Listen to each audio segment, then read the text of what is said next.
जयपुर नाम के एक छोटे से गांव में एक मेहनती मछुआरा अपनी पत्नी के साथ एक साधारण से घर में अपना जीवन बिता रहा था। उस मछुआरे का नाम रवि था और उसकी पत्नी का नाम सीमा था।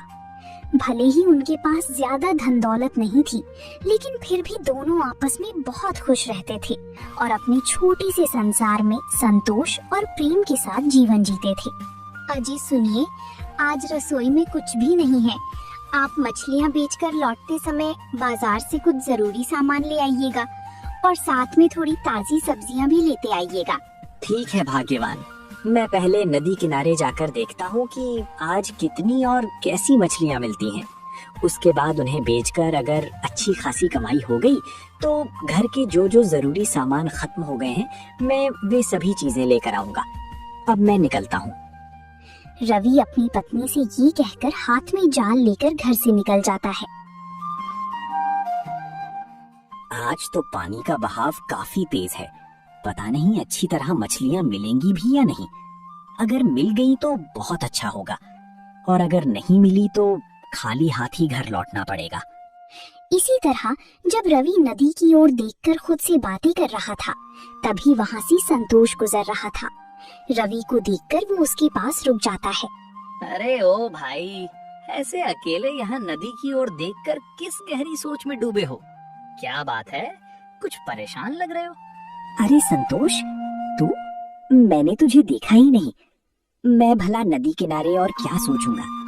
यही तो मेरी जिंदगी है भाई। ये मछलियाँ ही मेरे जीवन को आगे बढ़ा रही हैं। बस यही सोच रहा हूँ कि आज पानी का बहाव काफी तेज है, पता नहीं मछलियाँ मिलेंगी या नहीं। तू कोशिश किए बिना यहाँ किनारे खड़े यूं ही सोचता रहेगा तो क्या पता चल पाएगा? एक बार कोशिश तो कर, क्या पता आज तुझे दूसरे दिनों से भी ज्यादा मछलियाँ मिल जाएं। खैर तू मिल गया, अच्छा हुआ। आज मेरा भी मछली खाने का मन हो रहा है। तू तो रोज जहाँ बैठकर मछलियाँ बेचता है, आज भी वहीं बैठेगा ना? हाँ संतोष, मैं रोज की उसी जगह पर ही बैठूंगा। तुम वहाँ आकर मछली ले जाना। अभी मैं मछली पकड़ने में लग जाता हूँ, नहीं तो भूखा रहना पड़ेगा। तुम भी शायद कहीं जाने के लिए आए थे, इसलिए अब तुम अपने रास्ते पर चले जाओ। रवि के ऐसा कहने पर संतोष अपने रास्ते पर आगे बढ़ जाता है और रवि भी अपने काम में लगने के लिए तैयार हो जाता है। संतोष की कही हुई बात सच साबित हो गई।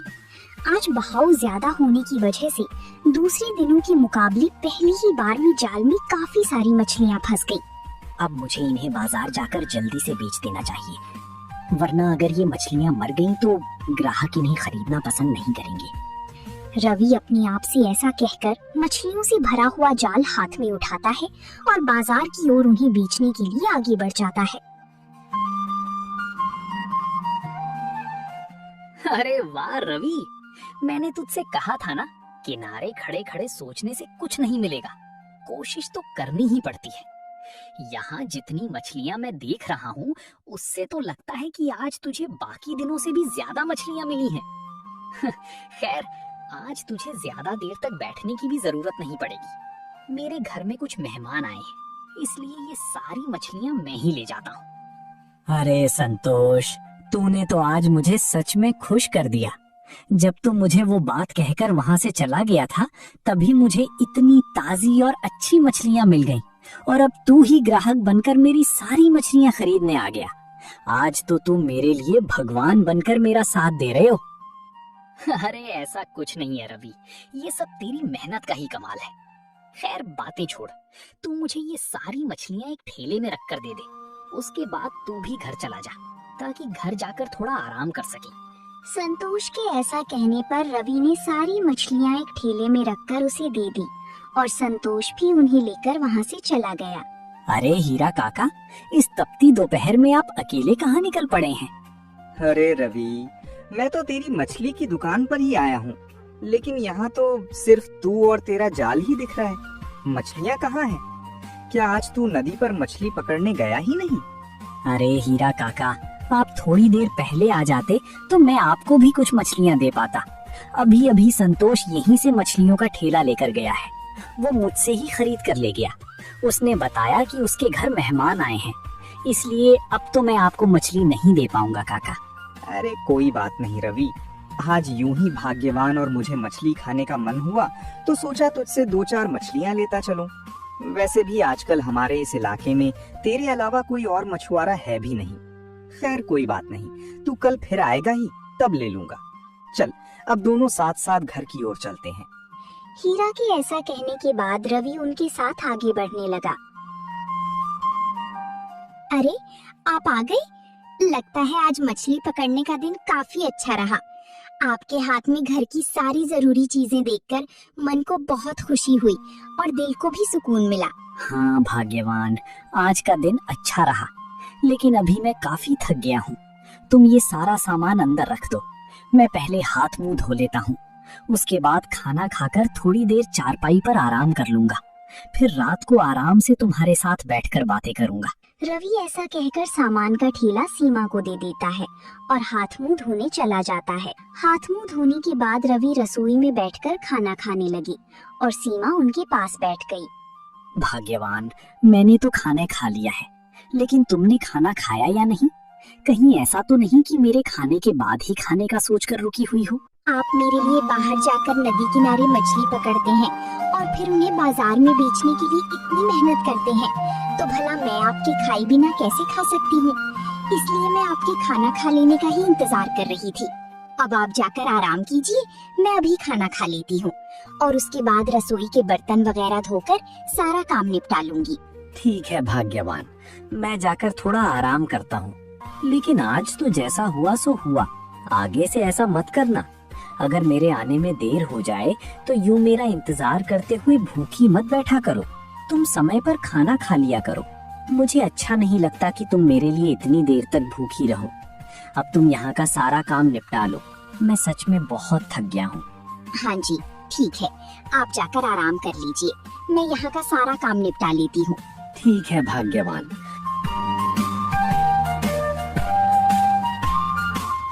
क्या आपकी थकान अब कुछ कम हुई? आज आप दोपहर में खाना खाने के बाद काफी देर तक सोए थे और हाँ, आज आप रोज के मुकाबले काम से भी थोड़ा जल्दी लौट आए थे, है ना? हाँ भाग्यवान, आज तो एक ही ग्राहक ने मेरी सारी मछलियाँ एक साथ खरीद ली। उसके बाद भी कई ग्राहक आए, लेकिन मेरे पास मछलियाँ बची ही नहीं थी, इसीलिए मैं उन्हें दे नहीं पाया। उन्होंने कहा है कि वे कल आकर मुझसे मछलियाँ ले लेंगे। अच्छा तो ये बात है। खैर जो भी हुआ अच्छा ही हुआ। वैसे आपको तो रोज इसी समय चाय पीने की आदत है। मैं अभी आपके लिए गर्मा गर्म चाय बना कर लाती हूँ, तब तक आप आराम से बैठिए। हाँ भाग्यवान, इस समय अगर मैं चाय की 2-4 चुस्कियाँ ना ले लूं तो बदन ठीक से काम ही नहीं करता। दिन भर की मेहनत के बाद शाम को थोड़ा आराम करके चाय पीने का मजा ही कुछ और होता है।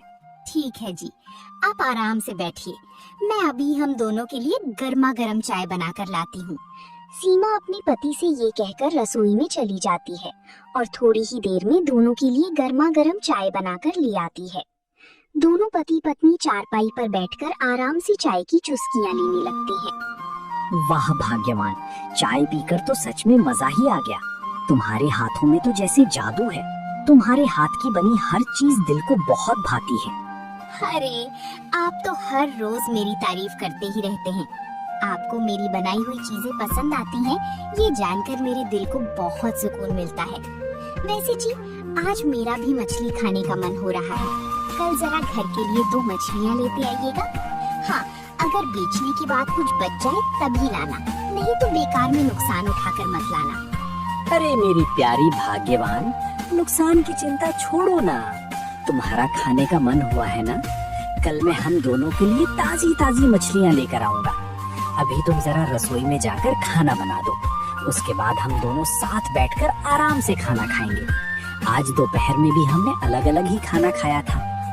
रवि के ऐसा कहने के बाद सीमा मुस्कुराते हुए रसोई में चली जाती है और बड़ी मन से खाना बनाने में लग जाती है।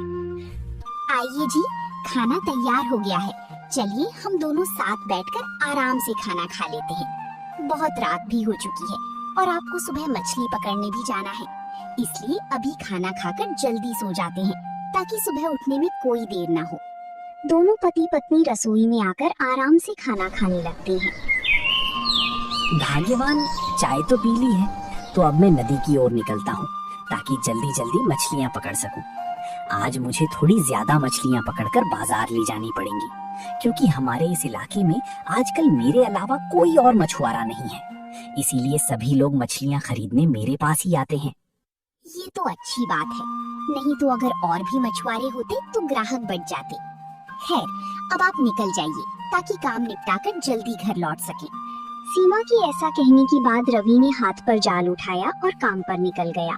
अरे भाई, तुम सोनापुर गांव के रवि मछुआरा हो ना? हाँ भाई, मैं रवि ही हूँ मछुआरा।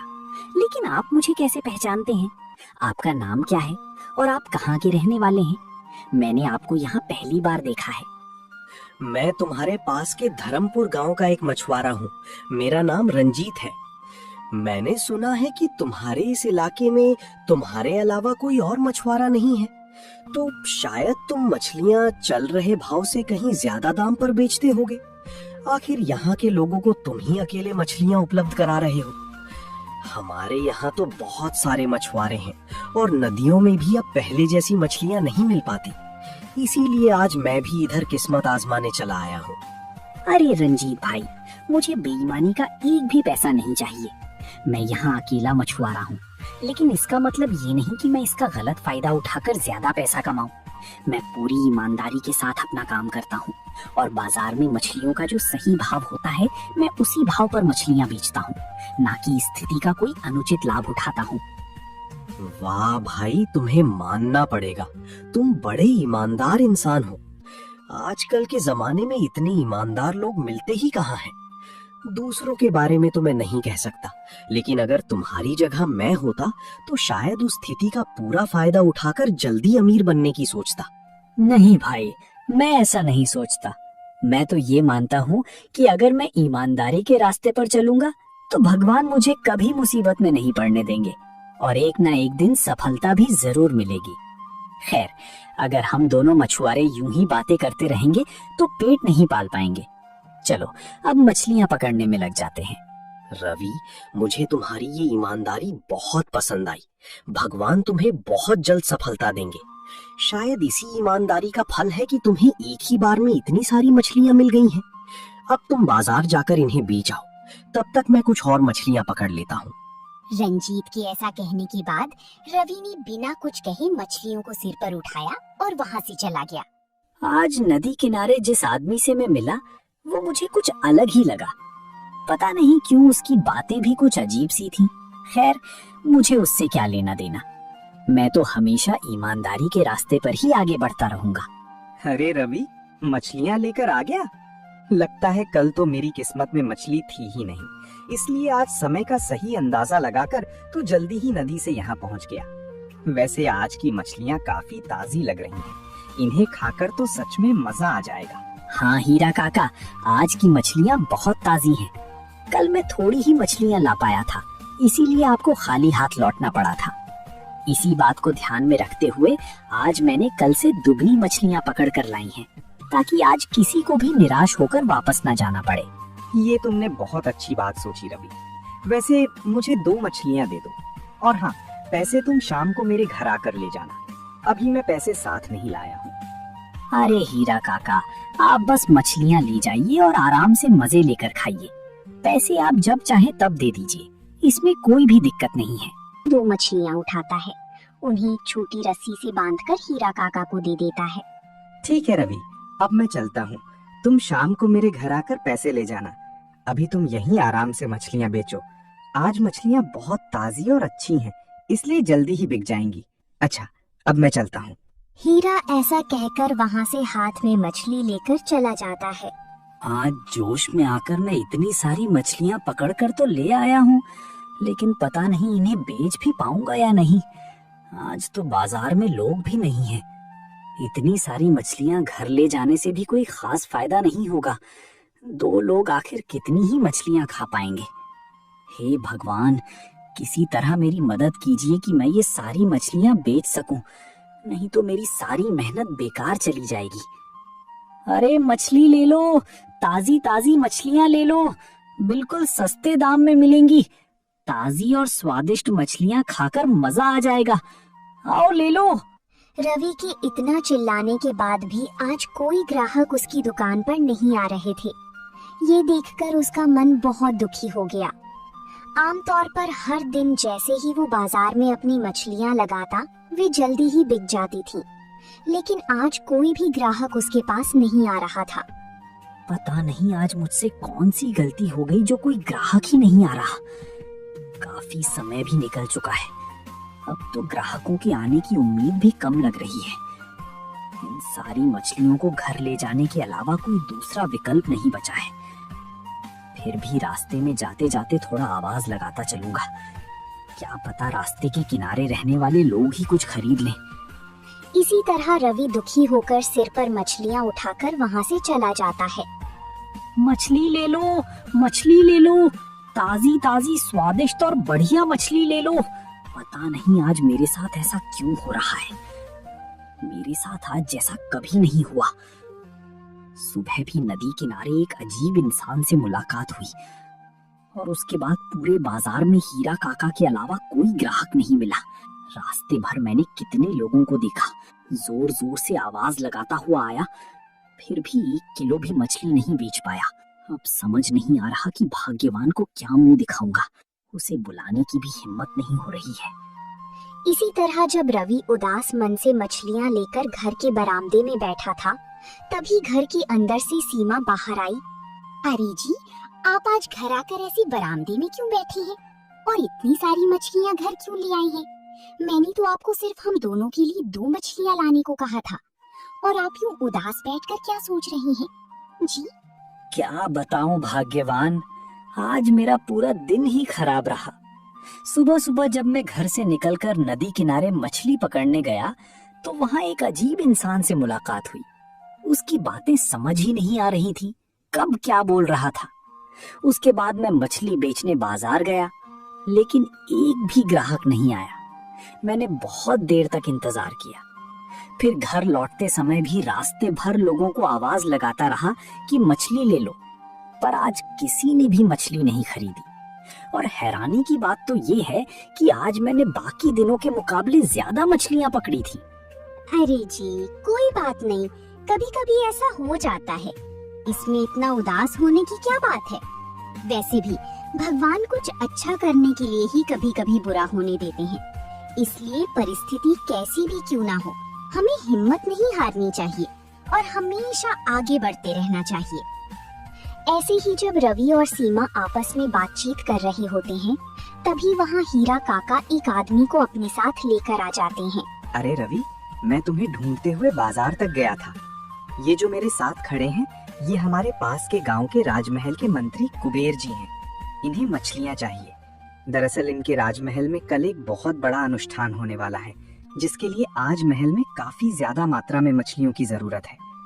इनके गांव के मछुआरों की मछलियां उतनी अच्छी नहीं होती, इसलिए मंत्री जी मेरे पास आए। तब मैंने सोचा कि हमारे यहाँ तुमसे बेहतर मछली कोई भी नहीं दे सकता, और आज तो तुमने आम दिनों के मुकाबले काफी ज्यादा मात्रा में मछलियां भी पकड़ी हैं। हाँ रवि, राजमहल में इस समय मछलियों की अत्यधिक आवश्यकता उत्पन्न हो गई है। हमारे यहाँ के मछुआरों से मछलियां लेना मानो धन को व्यर्थ जल में प्रवाहित करना है। वे अपने व्यापार में अत्यंत कपट और घपले करते हैं। इसी कारण मैंने हीरा काका से परामर्श लिया और उनकी सलाह अनुसार मैं स्वयं तुम्हारे पास उत्तम मछलियों की प्राप्ति हेतु उपस्थित हुआ हूँ। हीरा काका और मंत्री जी की ये बातें सुनकर रवि और सीमा दोनों ही बहुत खुश हो जाते हैं, और रवि खुशी से उत्साहित होकर कहता है, हीरा काका, आपका बहुत बहुत धन्यवाद कि आपने मुझे इस लायक समझा कि मैं राजमहल के लिए भी मछलियां दे सकूं। मंत्री जी, आपका भी दिल से शुक्रिया कि आपने मुझ पर भरोसा किया और खुद मेरे घर तक आ गए। आप बिल्कुल चिंता मत कीजिए, मैं आपको सबसे अच्छी और ताजी मछलियां दूंगा। आप खुद देख ही रहे हैं, ये सारी मछलियां मैं अभी थोड़ी देर पहले ही नदी से पकड़ कर लाया हूँ। हाँ रवि, ये मछलियां तो देखने मात्र से ही अत्यंत ताजी और उत्तम प्रतीत हो रही हैं। हमारे अनुष्ठान में भी सभी लोग इन्हें ग्रहण कर अवश्य ही प्रसन्न होंगे। अतः तुम ये समस्त मछलियां हमें प्रदान कर दो। इसके बदले तुम जितनी भी उचित कीमत निर्धारित करोगे, हम तुम्हें वही मूल्य अदा करेंगे। हमारा उद्देश्य केवल इतना है कि इस अनुष्ठान में अपनी प्रजा को उत्तम और स्वादिष्ट भोजन कराया जा सके। इसीलिए तुम कृपया इन सभी मछलियों का उचित मूल्य बता दो। मंत्री जी, अब मैं आपके सामने क्या ही कीमत तय करूं? आपको जो भी उचित और सही लगे आप मुझे दे दीजिए, मुझे उसमें कोई आपत्ति नहीं होगी। आपने मुझे इतना बड़ा अवसर दिया, यही मेरे लिए बहुत बड़ी सौभाग्य की बात है। और आप स्वयं मेरे घर तक पधारे, इससे बढ़कर मेरे लिए सम्मान की बात और क्या हो सकती है? रवि, तुम सचमुच अत्यंत ईमानदार और सच्चरित्र व्यक्ति हो। तुम्हारा ये सरल और निष्कपट व्यवहार हमें अत्यंत प्रिय लगा। हमारे महाराज को भी ऐसे ईमानदार जन विशेष रूप से प्रिय होते हैं। अभी हमारा एक सेवक यहाँ पहुँचने ही वाला है। हम इन समस्त मछलियों को उसके साथ राजमहल भिजवा देंगे और आज संध्या राजमहल की ओर से तुम्हारी ईमानदारी के सम्मान स्वरूप एक बड़ा धन का भेंट एवं समुचित धनराशि तुम्हें अवश्य प्रेषित की जाएगी। मंत्री जी की ये बात सुनकर रवि और सीमा दोनों बहुत खुश हो जाते हैं और उनके चेहरे पर खुशी साफ झलकने लगती है। मंत्री जी, मैं आ गया हूँ। लगता है आपको मछलियाँ मिल ही गई हैं। चलिए अब हम राजमहल की ओर आगे बढ़ते हैं। हाँ वीर, मछलियाँ मिल गई हैं और बिल्कुल ताजी हैं। अब तुम इन्हें उठा लो और हम राजमहल की ओर आगे बढ़ते हैं। इसी तरह मंत्री अपने सेवक के साथ मछलियाँ लेकर वहाँ से रवाना हो जाते हैं। तो रवि, अब मैं भी चलता हूँ। ठीक है हीरा काका, और आपका बहुत बहुत धन्यवाद। आपकी वजह से ही आज मुझे इतना बड़ा अवसर और ये सुंदर उपहार मिल पाया। और आपने जो मुझसे मछलियाँ ली थी उसके लिए मुझे पैसे नहीं चाहिए, आप उसे मेरी तरफ से एक छोटा सा तोहफा ही समझ लीजिए। रवि की ये बात सुनकर हीरा काका मुस्कुरा दिए और फिर अपने घर की ओर चल पड़े। देखा जी, मैंने आपसे कहा था ना कि भगवान जो भी करते हैं किसी अच्छे के लिए ही करते हैं। अगर आज हमारी सारी मछलियाँ बाजार में बिक जाती तो हम मंत्री जी को क्या देते और इतना बड़ा अवसर हमारे हाथ से निकल जाता। इसी वजह से हमें ये अनमोल मौका मिला और साथ ही इतना बड़ा उपहार भी प्राप्त हुआ। अब हमारी जिंदगी आराम से और खुशहाली के साथ बिना किसी दिक्कत के गुजर सकेगी। हाँ भाग्यवान, तुम्हारी बात बिल्कुल सही है। आज तो हमारी किस्मत ही पूरी तरह बदल गई है। आज नदी किनारे जो अजीब सा इंसान मिला था, अब उसकी बातों को याद करके मुझे ऐसा लगने लगा है कि वो कोई साधारण व्यक्ति नहीं बल्कि इंसान के रूप में भगवान ही थे। तभी तो उनके मिलने के बाद ही हमें अपनी ईमानदारी का इतना बड़ा फल मिला। छोटे से गांव का नाम था सोहनपुर। गांव चारों तरफ खेतों, तालाबों और आम के बागों से घिरा हुआ था। सुबह होते ही वहाँ पक्षियों की मधुर आवाजें गूंजने लगती थी। लोग सरल स्वभाव के थे और अपनी मेहनत से जीवन बिताते थे। गांव के बीचों बीच एक छोटी सी बाजार थी जहाँ रोज सुबह से चहल पहल शुरू हो जाती थी। उसी बाजार में एक मिठाई की दुकान थी जिसका नाम था माधव मिष्ठान भंडार। ये दुकान गांव में सबसे ज्यादा मशहूर थी। दुकान का मालिक माधव बहुत मेहनती और ईमानदार इंसान था। उसकी पत्नी कावेरी बेहद समझदार और दयालु महिला थी। दोनों की शादी को 5 साल हो चुके थे। उनके बच्चे नहीं थे, लेकिन दोनों एक दूसरे के साथ बहुत खुश थे। कावेरी के हाथों में ऐसा स्वाद था कि उसकी बनाई इमरती पूरे इलाके में प्रसिद्ध थी। लोग दूर दूर से सिर्फ उसकी इमरती खाने आते थे।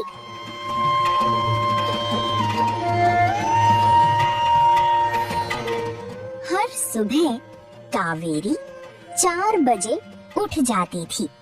सबसे पहले वो घर के मंदिर में दीपक जलाती, फिर रसोई में जाकर इमरती का घोल तैयार करती। माधव दुकान साफ करता और ग्राहकों के लिए तैयारी करता। दोनों पति पत्नी अपने काम को भगवान की पूजा मानते थे। माधव भाई, तुम्हारी इमरती जैसी मिठाई पूरे जिले में नहीं मिलती। कावेरी भाभी के हाथों में जादू है। धीरे धीरे माधव की दुकान की कमाई बढ़ने लगी। गांव के लोग उसकी मिठाइयों की तारीफ करते नहीं थकते थे। ऐसी बातें सुनकर दोनों बहुत खुश होती थी। एक दिन रात को खाना खाते समय माधव बोला, कावेरी, मैं सोच रहा हूँ कि अब हमें अपना घर बना लेना चाहिए। कावेरी मुस्कुराई। ये तो बहुत अच्छी बात है जी, लेकिन जमीन कहाँ मिलेगी? माधव बोला, मैंने बाजार के पास वाली जमीन देखी है, मालिक बेचने को तैयार है। कावेरी थोड़ी चिंतित हुई, लेकिन वो जमीन तो ठाकुर प्रताप सिंह के घर के सामने है। माधव हंस पड़ा। तो क्या हुआ, हम किसी का बुरा नहीं कर रहे। कावेरी ने सिर हिलाया, लेकिन उसके मन में डर बैठ गया।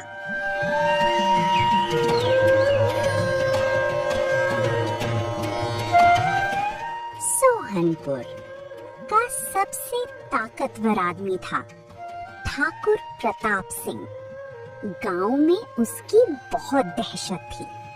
उसके पास खूब जमीन जायदाद थी। लोग उसके सामने सिर झुकाकर बात करते थे। ठाकुर को अपने रुतबे पर बहुत घमंड था। उसे पसंद नहीं था कि गांव में कोई उससे ज्यादा सम्मान पाए। एक दिन उसके नौकर ने खबर दी, मालिक, आपके सामने वाली जमीन किसी ने खरीद ली है। ठाकुर ने गुस्से से पूछा, किसने? एक मिठाई बेचने वाला मेरे सामने महल बनाएगा? ठाकुर की आंखों में आग उतर आई। उसने मुट्ठी भींच ली। मैं उसे उसकी औकात याद दिलाऊंगा।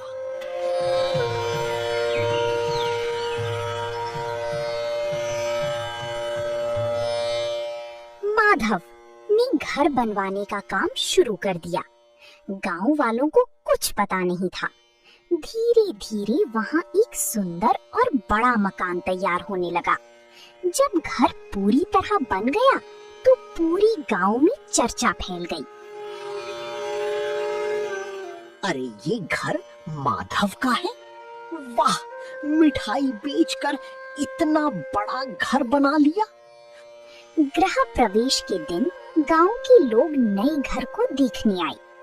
कावेरी ने सबका स्वागत किया, लेकिन ठाकुर प्रताप अंदर ही अंदर जल रहा था।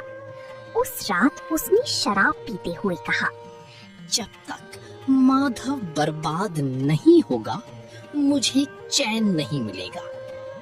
ठाकुर ने अपने खास आदमी भोलू को बुलाया। भोलू गरीब था और पैसों के लिए कुछ भी कर सकता था।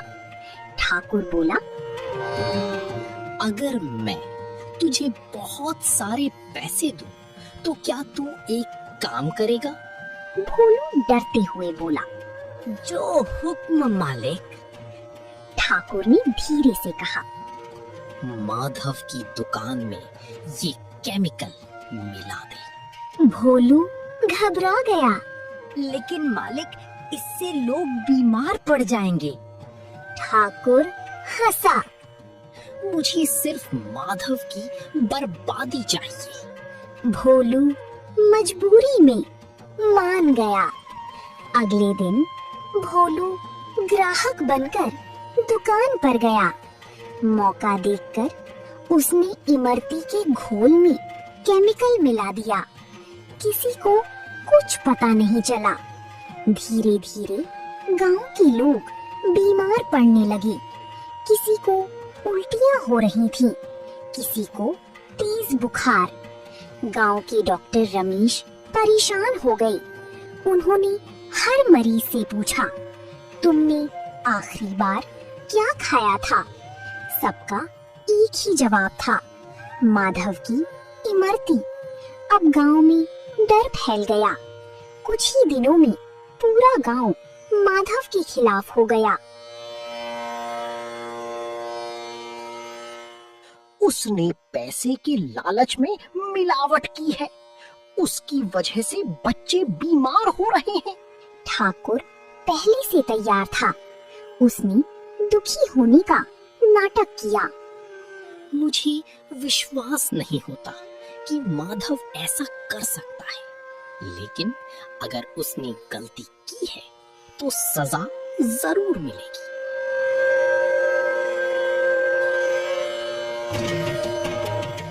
रात का समय था।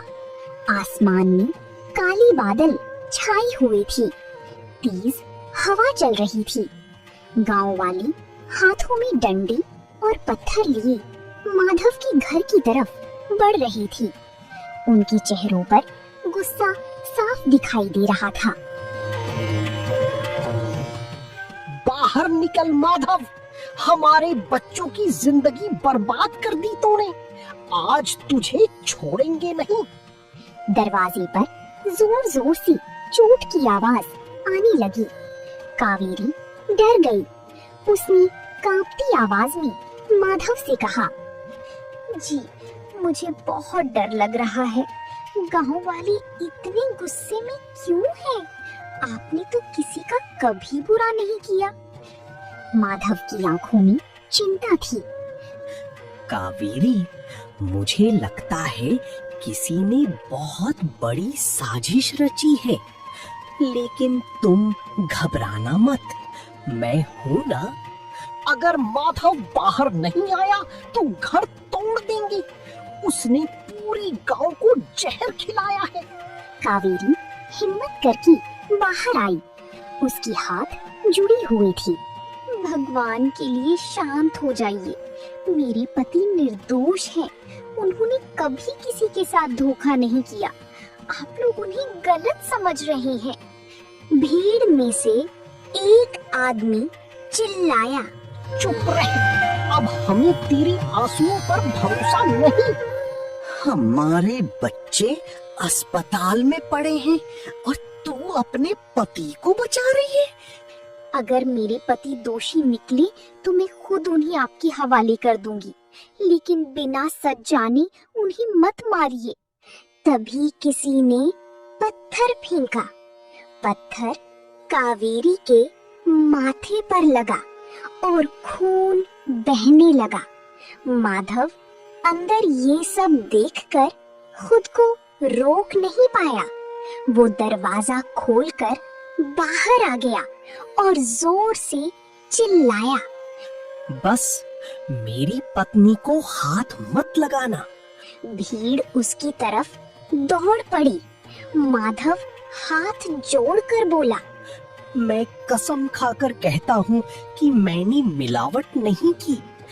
किसी ने मुझे फंसाया है। लेकिन गुस्से में अंधे लोग उसकी बात सुनने को तैयार नहीं थे।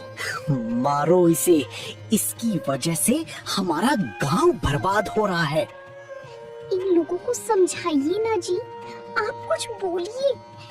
मैं सच बोल रहा हूँ कावेरी, मैंने कुछ नहीं किया। लेकिन तभी कुछ लोगों ने माधव को पकड़ लिया और उसे घसीटते हुए बाहर ले गई। कावेरी चीखती रही, मेरे पति को छोड़ दो, भगवान के लिए छोड़ दो।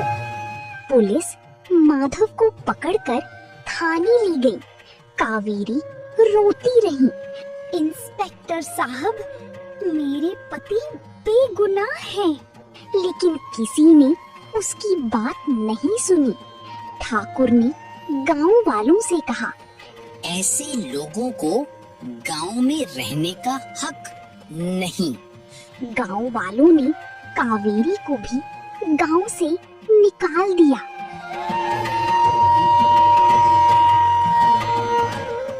बारिश की रात थी। कावेरी गांव के बाहर सड़क किनारे बैठी रो रही थी। उसके पास न खाना था न रहने की जगह। वो भगवान से प्रार्थना कर रही थी, हे भगवान, मेरे पति की रक्षा करना। उसी समय उसी झाड़ियों के पीछे किसी की कराहने की आवाज सुनाई दी। वो दौड़कर वहां गई। वो भोलू था। उसके शरीर पर चोट के निशान थे। कावेरी ने भोलू को पानी पिलाया। भोलू रो पड़ा। बहन, तुम्हारी ये हालत मेरी वजह से हुई है। कावेरी चौंक गई। भोलू ने सारी सच्चाई बता दी। ठाकुर प्रताप ने मुझे पैसे देकर केमिकल मिलवाया था। मैं अपनी गलती सुधारना चाहता हूँ। कावेरी के पैरों तले जमीन खिसक गई, लेकिन उसने हिम्मत नहीं हारी। कावेरी ने एक योजना बनाई। उसने भोलू से कहा, तुम ठाकुर के पास जाओ और उससे बात करो। मैं सब रिकॉर्ड करूंगी। अगले दिन भोलू ठाकुर के घर पहुंचा। ठाकुर गुस्से में बोला, तू फिर यहाँ क्यों आया? मुझे मेरे पैसे चाहिए। तूने मेरे लिए जो किया वो कोई सबूत नहीं छोड़ता। वो खुद अपनी साजिश बताने लगा। कावेरी छिपकर सब रिकॉर्ड कर रही थी।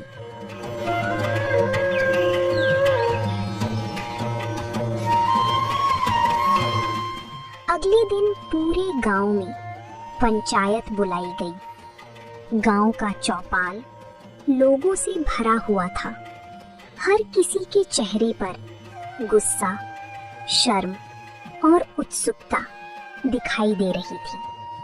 ठाकुर प्रताप अपनी कुर्सी पर घमंड से बैठा था। उसे पूरा विश्वास था कि आज भी कोई उसका कुछ नहीं बिगाड़ पाएगा। तभी अचानक चौपाल के बीचों बीच कावेरी पहुंची। उसके कपड़े धूल से भरे हुए थे, लेकिन आंखों में डर नहीं बल्कि आत्मविश्वास था। लोग उसे देखकर आपस में बातें करने लगे। अरे, ये फिर वापस आ गई। लगता है अभी भी अपने पति को बचाने आई है। ठाकुर गुस्से से बोला, इस औरत को यहाँ किसने आने दिया? इसे तुरंत यहाँ से निकालो। आज कोई मुझे नहीं रोकेगा ठाकुर साहब। आज पूरा गांव सच्चाई सुनेगा। सच्चाई? तेरे पति ने गांव वालों को जहर खिलाया और तू सच्चाई की बात कर रही है? सच छुप सकता है ठाकुर साहब, लेकिन हमेशा के लिए मर नहीं सकता। भीड़ में सन्नाटा छा गया। इंस्पेक्टर ने कहा, अगर तुम्हारे पास कोई सबूत है तो सबके सामने पेश करो। इस मोबाइल में वो आवाज कैद है जिसने मेरे पति की जिंदगी बर्बाद की। रिकॉर्डिंग में ठाकुर की आवाज साफ सुनाई दी। मैंने ही माधव को फंसाया। इस गांव में मुझसे बड़ा कोई नहीं हो सकता। पूरा चौपाल सन्न रह गया। लोगों की आंखें फटी की फटी रह गईं। ठाकुर घबरा गया। नहीं, ये झूठ है। ये रिकॉर्डिंग नकली है। तभी भोलू आगे आया। उसकी आवाज कांप रही थी। नहीं मालिक, अब झूठ मत बोलिए। ये सब सच है। मैंने आपके कहने पर इमरती में केमिकल मिलाया था। गांव वाले गुस्से में भर उठे। हमें माधव पर शक करके बहुत बड़ी गलती हुई। असल गुनहगार तो ठाकुर निकला। तुम लोग मुझे नहीं पकड़ सकती। ये गांव मेरे इशारों पर चलता है। तभी इंस्पेक्टर ने उसकी कॉलर पकड़ ली। अब कानून चलेगा ठाकुर, तुम्हारा डर नहीं। ठाकुर की आंखों से पहली बार घमंड टूटता हुआ दिखाई दे रहा था। कावेरी की आंखों में आंसू थे, लेकिन इस बार वो दुख के नहीं, जीत के आंसू थे। इंस्पेक्टर ने तुरंत ठाकुर को गिरफ्तार कर लिया। ठाकुर चिल्लाता रहा, तुम लोग मुझे नहीं पकड़ सकती। लेकिन इस बार गांव वाले उसके साथ नहीं थे। माधव को जेल से रिहा कर दिया गया।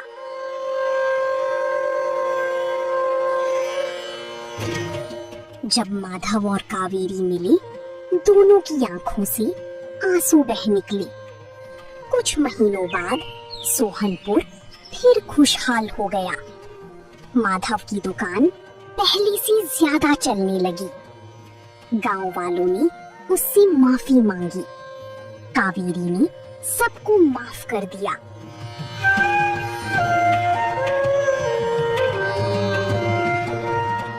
हमारी जिंदगी ने हमें सिखाया है कि सच कभी हारता नहीं।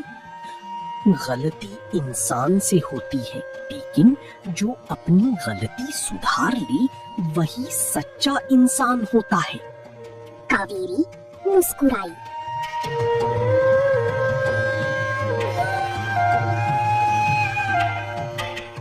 सूरज की किरणें उनके नए घर पर पड़ रही थी। दोनों ने भगवान को धन्यवाद दिया। ठाकुर प्रताप के जेल जाने के बाद गांव का माहौल बदलने लगा। लोग अब डर के बजाय सच्चाई की बात करने लगे थे। पंचायत में पहली बार सबकी राय सुनी जाने लगी। माधव ने अपनी दुकान फिर से शुरू की, लेकिन इस बार उसने साफ सफाई और गुणवत्ता का खास ध्यान रखना शुरू किया, ताकि किसी को फिर कभी शक ना हो। कावेरी गांव की औरतों को मिठाई बनाना सिखाने लगी। धीरे धीरे कई गरीब परिवारों को रोजगार मिलने लगा। भोलू अपनी गलती के कारण बहुत शर्मिंदा था। उसने गांव छोड़ने का फैसला किया, लेकिन माधव ने उसे रोक लिया। गलती इंसान से होती है, माधव बोला, लेकिन जो अपनी गलती सुधार ले वही सच्चा इंसान होता है। भोलू रो पड़ा। उस दिन से उसने ईमानदारी से काम करना शुरू कर दिया। एक दिन शहर से बड़े व्यापारी सोहनपुर आए। उन्होंने माधव की इमरती खाई और बहुत प्रभावित हुए। उन्होंने कहा, अगर आप चाहें तो आपकी मिठाई पूरे जिले में बिक सकती है। माधव ने तुरंत जवाब नहीं दिया। वो गांव छोड़ना नहीं चाहता था। कावेरी बोली, अगर मेहनत से गांव का नाम रोशन हो सकता है तो हमें जरूर कोशिश करनी चाहिए। माधव ने शहर में छोटी सी दुकान खोली। शुरुआत में उसे बहुत कठिनाइयों का सामना करना पड़ा। शहर के लोग गांव वालों को कम समझते थे, लेकिन स्वाद के सामने सबको झुकना पड़ा। कुछ ही महीनों में कावेरी इमरती शहर में मशहूर हो गई।